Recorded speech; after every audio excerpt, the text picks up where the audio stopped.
Are asking me regarding the blood supply of spinal cord. 4 sources I told you. One anterior spinal.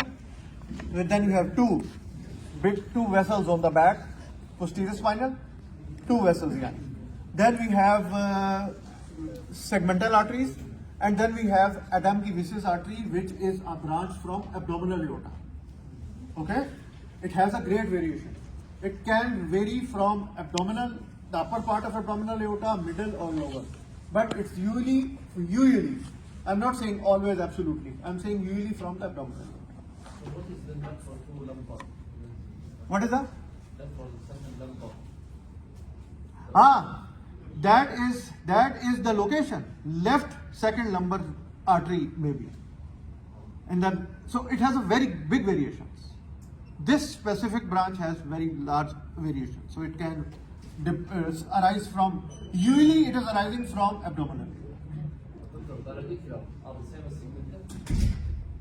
Yes. The segmental is the big branch which enters into the intervertebral foramen. Then it divides into what the other name you said? Radicular, not reticular, radicular, yes.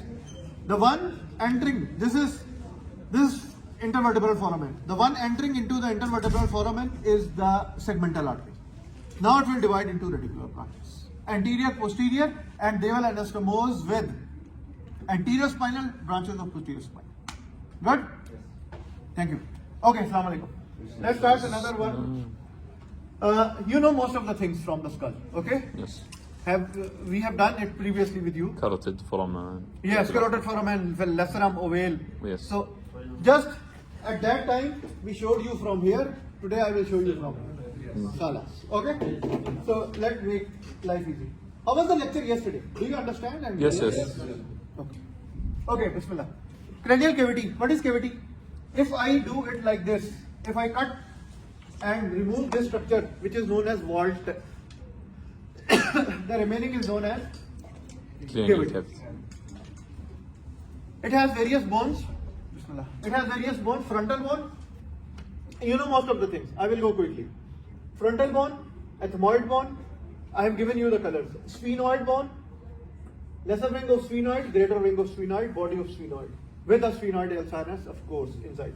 Then we have temporal bone. Then we have occipital bone. Then we have parietal bone. Okay, these are the bones for the cranial cavity. Inside we have classification like anterior cranial fossa, middle cranial fossa, posterior cranial fossa. What are the boundaries? Anterior cranial fossa is this part. What is the boundary? This is the frontal bone, the most anterior part of the frontal bone, anterior part. Then the lesser wing of sphenoid. Here is the lesser wing of sphenoid. Here is the lesser wing of sphenoid. Today, 81. There is another. Yeah, lesser wing of sphenoid. So this is the boundary for anterior cranial fossa. Now, where is the middle cranial fossa? Is it really removable or it's permanent? It is removed. I mean, it's permanent. Everyone will, the whole life, they will see the lesser wing of sphenoid. Okay. Middle cranial fossa is from, so we have, remember 2 boundaries and we can make them 3 like here. This is lesser wing of sphenoid. This is rough part of petrous part of temporal bone. Okay. So between, in front of this frontal bone to this point is the anterior cranial fossa. From here till the rough part of petrous part of temporal bone is the middle cranial fossa, and after that up till the last part of occipital bone is the posterior cranial fossa. Khalasna? Is it okay? Good. Now, what you see here? Three fossa. Anterior cranial fossa, middle cranial fossa, posterior cranial fossa. Foramen magnum, keep it anterior. Let's see the features. Leave it. Okay, bones forming the anterior frontal bone, lesser wing of sphenoid. Where is the greater wing of sphenoid? Here. It is the part of in the middle cranial fossa. So wait, but just to complete the bone, here is the body of the sphenoid bone. Here is the greater wing of sphenoid bone. Here is the lesser wing of sphenoid bone. orbital plate of frontal bone. Then lesser wing of sphenoid. This is the features of anterior cranial fossa. Crista galli. There is an elevation here. This is known as crista galli. I give you the same color to be familiarized. Here in front we have a foramen cecum. Then this is an elevation. This is an elevation also going up like. If I could show you from here, this one. We can combine in the lab as well to see these structures. Oh, what happened to this? Okay. So this is known as frontal crest, foramen cecum, and here is the crista galli. Crista galli is for the attachment of dura mater. Falx cerebri, you will know in the meninges. Plus two other features: anterior ethmoidal foramen, posterior ethmoidal foramen. Usually not very clear in some of the plastic models, but still you should know the area. It is related to the crista galli anteriorly and posteriorly, both on two sides, anterior and posterior ethmoidal foramen. Cribriform plate of ethmoid. What is cribriform? Multiple openings. And this openings are for what? What is going out here? No. Olfactory nerve roots. They are multiple, so they have to enter. Cribriform plate of ethmoid bone. Here. Then we have foramen cecum. Here we have optic canal. I will show you in the samples as well. Middle. What are the structures grossly you are seeing here in the middle? The body of the sphenoid bone. The greater wing of sphenoid bone. The lesser is the boundary for anterior cranial fossa. Then we have temporal bone, the flat part, and the rough part makes the boundary of middle cranial fossa on the back. This is the rough elevated part you can appreciate on the bone. Then we have parietal bone. This is what are the bony features. What is here in the middle? In the median area we have optic canal. Then we have sulcus chiasmaticus. We have another optic canal here, like here and here. One optic nerve is getting out from here, one optic nerve from here. So if you see them like this, now they will cross, make the optic chiasma, and then in this depression is known as sulcus chiasmaticus.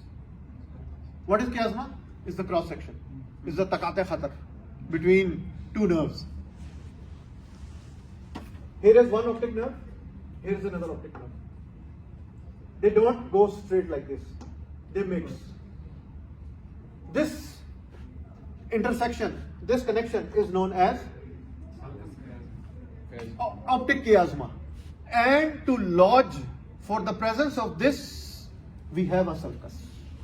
Okay, so optic chiasma is in the sulcus of optic chiasma. Now clear? Then we have sella tracheica. Sella tracheica means this in Arabic. Turkish. And hypophyseal fossa is the central part. This all is sella tracheica. And this is the hypophyseal fossa. The best name is pituitary fossa. It lodges the pituitary gland. Clear? Getting me? Here we have another small process, anterior cleaned process and posterior cleaned process. These are the features in the median part. Then sulcus chiasmaticus. Now you can see both the optic canals here and here. Both the optic canals. The optic chiasma is this is the sulcus for optic chiasma. What is optic chiasma? Optic chiasma is the connection of the two optic nerves just after they enter into the skull. Okay. Pituitary gland. Internal cavernous sinus is here. One here, one here. If I make a box of match, for example, like this structure, keep it here, keep it here. This is known as cavernous sinus. In the skull, we have two types of sinuses. Air sinuses, dural venous sinuses. What are the air sinuses? Frontal. The air spaces in the bones, like frontal, like sphenoid, like ethmoid. These, like mastoid, these are related to ear cavity or the nasal cavity. they give you nasal twang, nasal sound. That is the reason when you have some, these are known as air sinuses. They are related to respiratory system, nose, lateral wall of the nose, they are draining. Sometimes you have flu and blockage of one of the sinus, and someone asks you what is your name and you says my name is Alip. So this is the nasal twang given to you by the sinuses. This is one type of sinuses. Another type of sinuses is the dural venous sinuses. What are venous sinuses? Between the two layers of dura mater, we have space that contains the flow of the blood. They are usually valveless. So with the movement of the head, they can drain in different parts. Ultimately, the blood is drained into the veins of the cerebrum and then internal jugular vein. We will teach you in details in the later, inshallah. One of those sinuses is the cavernous sinus, okay? So I was just saying what is the cavernous sinus. Anterior cleaner process, posterior cleaner process, I told you. Then jugum sphenoidale, this flat part is known as jugum sphenoidale. After that we have whole sella trachea. In the sella trachea we have pituitary fossa, or then we have lesser wing of sphenoid, greater wing of sphenoid. These are usually the features. What are the foramina here? Rotundum, foramen rotundum. It's not very nicely visible until you just tilt the skull. In a practical, I will make you visible this foramen rotundum. And these two foramen, ovale and spinosum, you know them. Ovale, the name is oval, so it looks oval in shape, so it's ovale. Spinosum, how I remember spinosum is the smallest of all the foramen. S for spinosum, S for small. And then we have another lacerum just medial to them. Okay, I will demonstrate you here, inshallah. So, in a nutshell, what we have done, what is this? Cribriform plate of ethmoid, foramen cecum, anterior cranial fossa, middle cranial fossa, posterior cranial fossa. Some foramen here, some here, some here. Let's classify. Let's recap them. Superior orbital fissure for the transmission of nerves and vessels towards the orbit. I will explain to you. Foramen rotundum, foramen ovale, spinosum, and lacerum. And then we have optic canal. Okay, let's wait for the posterior cranial fossa. Middle meningeal artery. I told you in one of the previous lectures that here is an H-shaped suture known as pterion. Pterion is related inside with a middle meningeal artery, especially the anterior branch of middle meningeal artery. That is the reason in street fights you have the tendency to bleed inside the skull, intracerebral or intracranial hemorrhage, leading to unconsciousness and coma and lucid period. I have told you everything. Here is this is the location for and branches of middle meningeal artery. We can appreciate on the skull as well.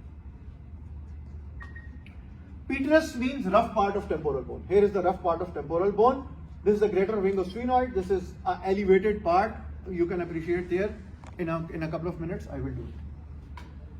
Superior petrosal sinus, superior petrosal sulcus for superior petrosal sinus. It is related to the petrous part of temporal bone. Petrous yani rough. Posterior cranial fossa. The biggest thing is here is the first smooth part, clavus. After that, foramen magnum, and then we have flat part of occipital bone, and here we have condylar part of occipital bone. And I told you condylar part will make the first atlanto-occipital joint here on the inferior surface, of course on the outer surface. Here is the flat part of the occipital bone. Here you will find internal occipital protuberance like an external occipital protuberance. Like externally we have a crest, here internally also we have a crest. Let's see the features. What is the boundary of this fossa? Petrous part of temporal bone, posterior part of the occipital bone. Okay, here related to, this is clavus, this is known as clavus. Related to pons, basilar artery and basilar venous plexus, clavus. Foramen magnum. Please pass everything through foramen magnum except esophagus. In one of the exams, I asked one of the students, we gave a couple of years back, content of, so he said, it's very big foramen, esophagus can pass. So please, pass whatever you want, but don't pass esophagus through foramen magnum. What these are the contents. Medulla oblongata and spinal cord are the basic contents. Moving from, you know, yesterday I told you the spinal cord starts at the level of foramen magnum after continuation of medulla oblongata. So, medulla oblongata, along with, of course, the spinal cord later on, it's covered with three meninges: dura mater, arachnoid mater, pia mater. Then I told you certain spaces related to them, like extradural or epidural space. Then I told you subdural space. Then is the arachnoid mater. Then I told you subarachnoid space, which is a bit more dilated than all other spaces, containing CSF, cerebrospinal fluid. Then I told you is the pia mater, and the pia mater is a thin layer which is adherent to the spinal cord or the nervous tissue. Don't think like my hands are showing you this space, this space. They are very minute and trivial spaces, but especially the big one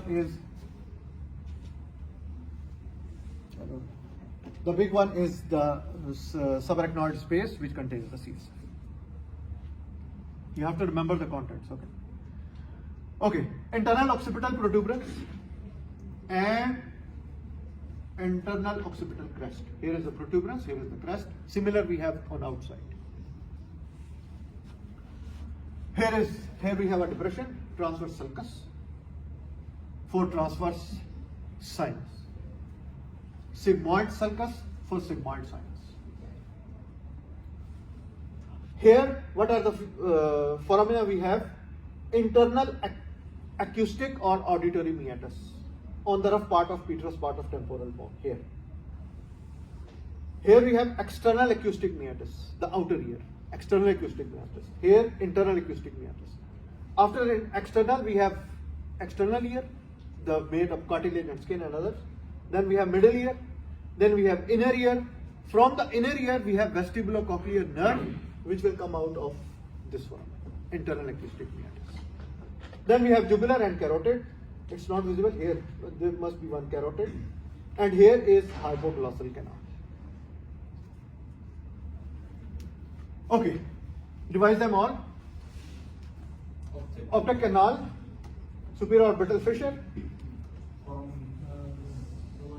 rotundum, ovale, spinosum, lacerum, internal acoustic meatus, jugular. Here also we have carotid. It's not good visible here. I will show you the carotid. Carotid is also a canal.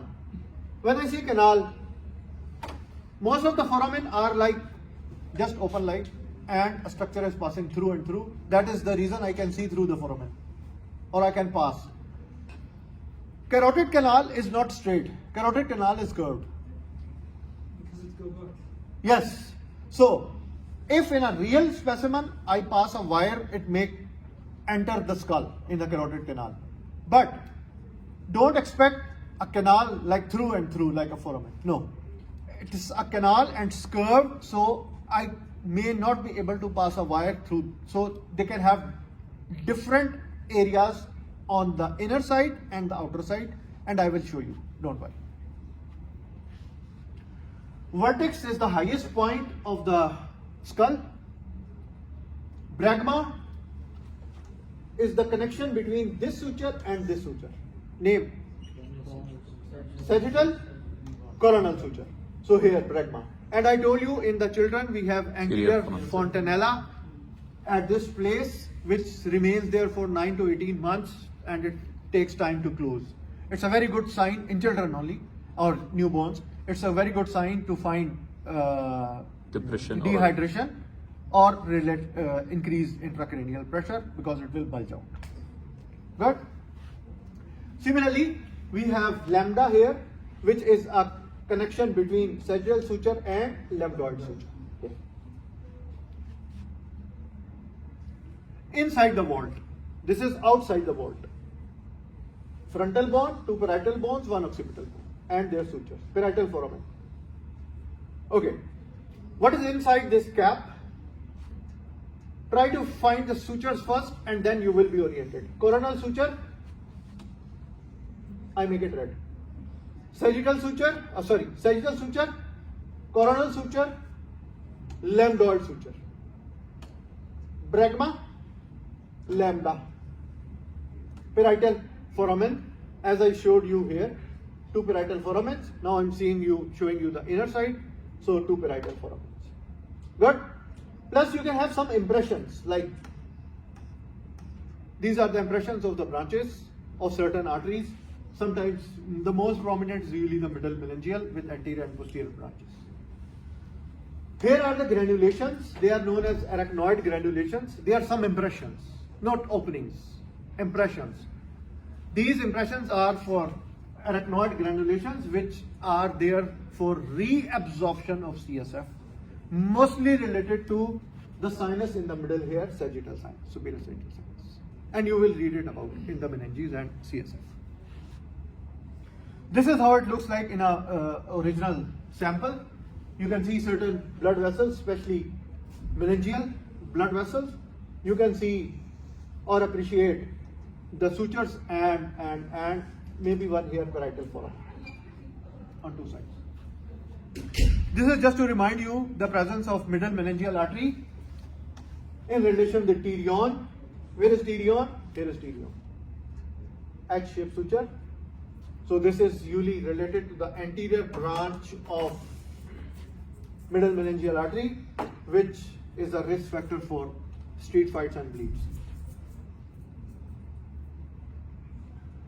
Frontal crest is here. This frontal bone, frontal crest. I will show you in the samples. Sagittal sulcus, a depression, and these are the related structures. So granular fovea, you know the impressions. Parietal imagery veins, parietal foramen for two imagery veins. What are imagery veins? The veins that go out. The veins which are a connection between the scalp and the inside of the skull. So they can be very dangerous if you have a infection in the scalp. The infection can directly lead into the meningitis or inside the skull. Okay. Here are some of the contents of the foramen and some mnemonics like, okay, and I hope, yes, we finished the cranial cavity, but we need to go to the lab after 10 minutes maybe, and we can see all these structures on the skull. For the spinal cord, we have some specimens like this. This is the spinal cord. You can see some cervical dilatation, you can see some degree of lumbar dilatation, and then you can see, after lumbar dilatation, you can see here, appreciate the conus. From the conus, you will find one central phylum terminal, and others are known as cauda aquae.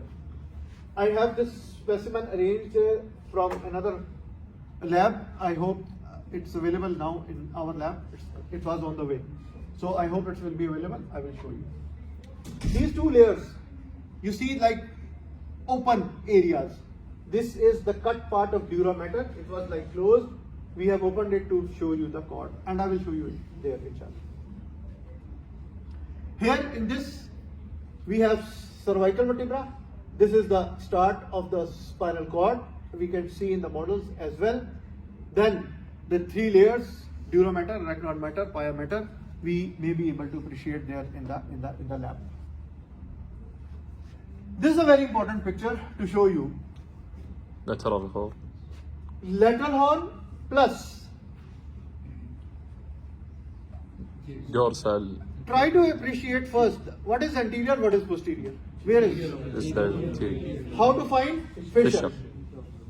How to find sulcus? How to find posterior root ganglion, dorsal root ganglion?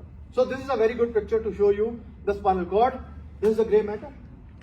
Inside the grey matter, I must have a central canal. This is anterior grey commissure. This is posterior gray commissure. This is anterior gray column or gray matter. Posterior, similarly here.